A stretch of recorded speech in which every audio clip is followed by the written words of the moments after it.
kids, they like to the villain Chaos. like Rita Repulsa from Power Rangers. She was repulsive, so she was Rita Repulsa. Yep. That's what it comes down to. They like to use these cliche names, but I guess that's what it was. It was just the idea that, and then they made the decision not to do that anymore. Chaos, Shadow, Silver, just because they're colors. Shadow was basically like the dark side of Sonic, so they Dark as an emo. Let me see. Again, don't get me wrong, I actually kind of like the character of Shadow, but they destroyed him and overdid him so badly. It's not even funny. If his reign ended, after Sonic Adventure 2 or Sonic Heroes, it would have been great. But they just kept bringing it back because he was so popular. Thing is, Shadow was a villain, but he was also he could have been a perfect anti-hero. He is an anti-hero. But it also comes down to is Japan and their weird way of having to make a character where it like if it's an anti-hero, it has to be emo. It has to be someone who's just tormented. It doesn't need to be that way. It could just be somebody who's out for himself. And sometimes when chips are down, you make the decision to help people. That's what it should have been. But they like it's just the Eastern ideology on how anti-hero should be is completely different from the way the West does. But as for the Sonic games, when you think about Legend of Zelda, what can you do to bring that? You think about Mario, what can you do to bring that forward? And you think about the game, Sonic, what can you do to bring him forward? I'm not sure what needs to be done to bring him into the next generation because he's always been this sick guy who's all about how fast can he run. And maybe what he needs to do is just keep to that. Keep to the idea that he's fast and he's got to get smart. He's got to go through these levels. But you got to do it in a way where it doesn't feel like old games anymore. I'm not sure what. We were talking about this before we started recording, and we were talking about the 2D to 3D shift that started in Unleashed and was perfected in Colors and Generations. That's a good starting place. Because with the perspective shift, you can kind of play around with the way he moves in the different areas. Although the one problem with that is that the 2D sections are always going to feel a lot slower than the 3D, even if you boost. That's one thing that they're going to have to overcome. To keep the speed at the same level no matter what. Perfect example, Sonic Generations. Classic Sonic felt so slow compared to modern, and it's all about the 2D perspective. And I understand that they were trying to emulate the Genesis feel and things like that, but you could at least make him look like he's going faster than he was. Like I was telling you about this earlier when I was trying out Supersonic, classic Supersonic. I couldn't even go through a loop properly at full speed. That was how bad classic Supersonic was, and that kind of unacceptable. To me, the 3D Sonic, the modern Sonic, as they call him, he felt really, really fast. And one of my biggest complaints was that you went so fast you couldn't see what was in front of you, so you would hit a bed of spikes, and it would just completely shatter that experience. Because the moment you hit it, it stopped right then and there, and it's like that exhilaration you're feeling while you're going really fast, gone. That's something they need to fix on as well. They need to do something to let you know when something's about to happen. Because if you're in the 2D perspective or in the 3D, and sometimes Sonic's head could be blocking that bed of spikes that you don't see, you need to know when it's about to happen. You need to know when it's about to show up. They need to show you something, like maybe some sort of a quick time event, perhaps, so you can keep the speed you're going at. Like you would see something that says like press X to jump on the PS3 anyway. But they did do that. They had that with Sonic Unleashed, Sonic Colors. Anytime there was a sidestep area, they would always prompt you when to do it. So what happened with Generations? They had it too. They had it? In the demo I played, I didn't really see it. Like, I'm going really fast, and then... Well, yeah, I know you... Well, to be fair, Green... Like, let's say when you had to, like, roll under something, yeah, but I'm talking about when there's like something like enemies, for instance, or like a bed of spikes. Those things where you got it's stuff you got to jump over. They don't really show that. They only show when you have to go under something. They would prompt you, or when you had to sidestep something intentionally, it would prompt you. But when it's something like a bed of spikes, which is like this obstacle, which you could see from a mile away if you're actually paying attention to the surroundings.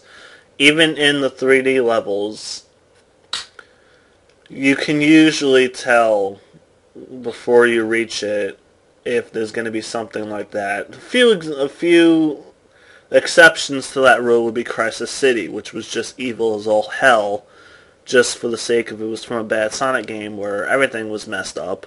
So they had to emulate that in Generations, and while they did make it better, they could have changed it a whole lot more.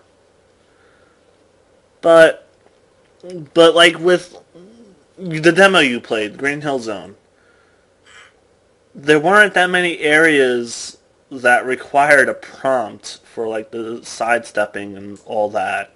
So it's kind of unfair for you to make that kind of statement without playing the full game. Yeah, because it was a lot. It was a lot of the levels other than Green Hill, like Chemical Plants or, what was it?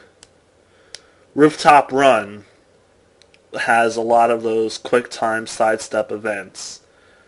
That's where the prompting is really shown and really helpful. Green Hill, not so much. It's supposed to be an easy as hell level. So it's kind of unfair to make that kind of statement. Well, it's just one of the things I also saw in a lot of the reviews that came out for the game, because I expected the game to get a lot higher than it did. It got a bit lower than I expected. And I read a lot of the reviews, and one of the key things I saw repeated in each and every review was they felt like with the modern Sonic, they had to kind of memorize the level in order to really know what to do in certain aspects, because they would run into something like, let's say, a bed of spikes, like I did, and it would just ruin the experience for them. So it's like one of those things where where you kind of have to memorize the level, and once you know exactly what to do, then the level becomes fun. But by then, it'll feel like a chore going towards that. Okay, I could see that, and I can agree with that. I've had that problem too. Not gonna lie, especially Planet Wisp. The less said about that level, the better. Jumping between different parts of the let's think about certain other games where you have to jump from one platform to another. When you do that, when you jump from one platform to another, it's usually a seamless jump from here to there. But then there are certain games where that doesn't happen, where you have to actually time your jump perfectly, otherwise you fall and you die. Super Meat Boy. Yeah. Fun game, by the way. I actually saw a list of some of the hardest games ever made. Super Meat Boy was on that list. Oh yeah, and rightfully so. Especially once you get past like the second and third chapters. Oh my god. You need to know what you're doing or you're going to die 500,000 times. And even then, you'll die a couple of thousand times before you beat a level. It seems that Dark Souls is still, I think, considered one of the hardest. I guess because it's the 3D RPG, and you have a very limited life bar, and then once that's gone, you gotta... And basically, when you die, you can pick up all the stuff that you had. Like, let's say you had equipment, you can pick them back up. But if you die a second time, everything's gone. So they give you one chance to pick up all your stuff where you died. You start up at a weird checkpoint, you got to go and pick it up. If you fail, that's it. Then you got to just keep going forward. I mean, a lot of people like it. Me, it's like I probably end up doing my controller to the TV. But you do that with almost every game you play, so it's kind of unfair. I take management. I won't even get into the whole easy, normal, hard debate, because that'll just go on forever, and we'll wind up butting heads. So, is there anything else you want to talk about with this? I guess we can talk about is Black Friday. With that coming up, and let's talk about some of the games we got over the last couple of weeks. Let's talk about the entire fall, like how big gaming season was this year compared to a lot of the others in the last couple of years. Okay. It's been a while since we've seen a bunch of big triple-name games all at once. I'll give you that. Let me see. Some of the games that came out, I think this month alone, like if you think about the gaming season kind of started, you can go back to probably September. Let me see, new release. I'm gonna go back a couple months. I would say it probably started in September with Gears of War, unofficially anyway. They could have brought Gears of War out a little bit later, but it still would have been well. It's Gears of War. But that's on the 360. Let me see. Date. Back. The Gears of War game, it came out September 20. That was it. And then there weren't that many big games that came out after that. It was just kind of weak. Then you got games like Rage that are kind of disappointing when you consider. Let's move a little bit to late October. October 18th. Starting off with that was a huge game. Did very well. That's 25th. Battlefield 3, a big game. Did very well. November Uncharted 3 did well. November 8th, Modern Warfare 3 did very well. Then November 15th had Saints Row 3rd and Assassin's Creed Revelations. Both did, Assassin's Creed Revelations seems to be suffering from the same thing we were talking about earlier. The lack of innovation after several games. Yep. And then, we'll talk in a second, and going all the way this week, I wouldn't say there's one big game. I guess for me it would be WWE, but that's just me. But maybe Tech, if you're a big Tech fan. But I wouldn't see every game that came out on the same day. That day was probably a pretty big game. WWE 12 did better than I expected in terms of sales because orders went through. It was hard to find the game. I called targets, all of them sold out. But that might have to do with the price more so than two games, $47 rate on day one. So I think that's probably have to do with. We're forgetting one very important game. Which game is that? One that is more popular and more fun to play than any of the other games that you have listed thus far. Saints Row the Third? No. You listed Saints Row the Third. Oh, yeah. Who wants to be a millionaire for the PlayStation Network? Best game ever, just by proxy of being Who Wants to Be the Fucking Millionaire. Who Wants to Be a Millionaire? The entire game. I saw the weekly game, the daily show. I've seen it. They kind of changed everything. They kind of turned it on its head and just changed the entire premise about it. There's no more hot seat. They can stand up and answer questions. They changed up a lot of things. A lot of the you remember those 3 hours you always have, ask the audience. Yep. And then 15 and whatnot. A lot of those are gone. Kind of suck. But I guess they changed the game up, otherwise it would have become too easy to win. So, I guess that was it. Yeah, because the real life show is so easy to win. Wait, one game I forgot to mention completely, probably the biggest game that came out all year, Elder Scrolls V Skyrim, came out on November 11th, which is why I forgot to mention it, because it came out between the game between Modern Warfare 3 and Saints Row 3 and Assassin's Creed Revelations. To me, that game's going to win the year.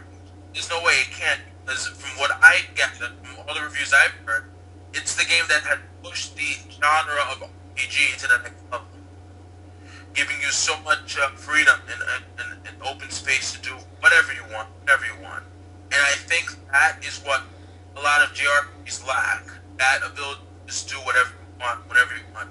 Back then, having the you did, and you compare it to now, you can see still the same thing, you need something better now. And this is where the West goes, because the West likes to innovate on top of what they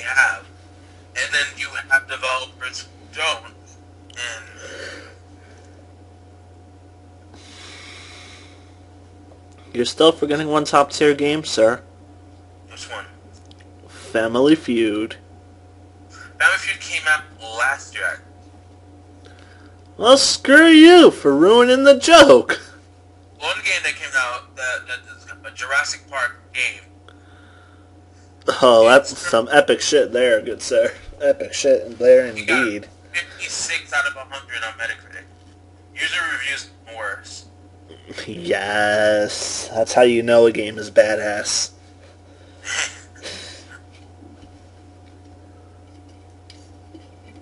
Let me see. As for earlier I was talking about Star Fox and the game that needs to, and it like game that have dog stuff.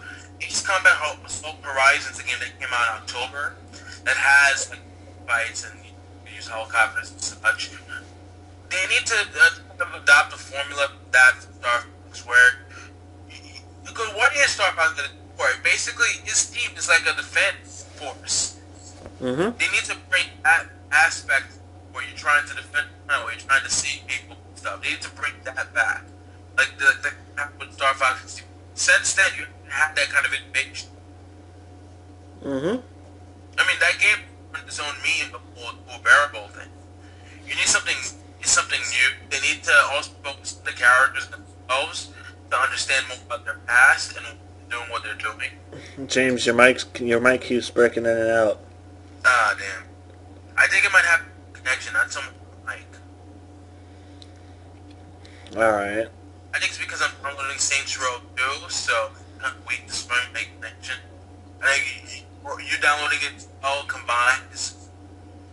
No, I downloaded each thing separately. I'm at 80% with my Saints Row 2. Yeah, yours will be done very soon. Mine's gonna take a while because my connection sucks. Let's see. Oh lord, God. I just saw Second Hype. I thought it was gonna be a great game. One publication, video game, gave it a 4 out of 10. Oh. 4 out of 10? 4 out of 10. This is a Tekken 2. They said, because it's really, what it really is, it's three things. One is the Tekken Vengeance at CGI film. The other is Tekken Tag Tournament HD, which is the original Tekken Tag Tournament from 2003, remade in HD. And the third one is Tekken Tag Tournament 2 Prologue, which is basically the sequel to it. It hasn't come out yet, but it's like almost like a demo to it. It's only out in Japan right now, and it's going to be coming to console eventually. But it's like the entire package isn't worth it. Apparently, based on what they said, is that it's overpriced and whatever else. It comes down to it like the Tekken Blood Vengeance was in select theater. It was theaters in Japan all over the place. It was in select theaters here, and most Blu-ray DVDs are about $40. But you're getting that plus an HD remake, which costs about $40, and you're getting a demo to a game that hasn't come out yet. So I don't know. I guess if you're a fan, it might be, but I guess maybe it wasn't. Yeah. With this review out, it only dropped at Friday, which is another thing I'm going to talk about. There's going to be a sales here because it's been so many games this year. A lot of them were shadowed, like Portal, for instance. Portal 2. Other than Portal 2, you had Storm, which was a pretty good take on the FPS genre. They kind of they tried to innovate the genre, but it didn't sell for whatever the reason. I played it at the time it came out. It came out in like, which was a really bad idea. That's where people had to spend a lot of money. And now you cut out completely. No, I'm still. I just stopped talking for a second. Well, we could continue this later when my down, so it should have my connection out. Alright, yeah, that sounds like a plan. Alright, so we'll just do this later.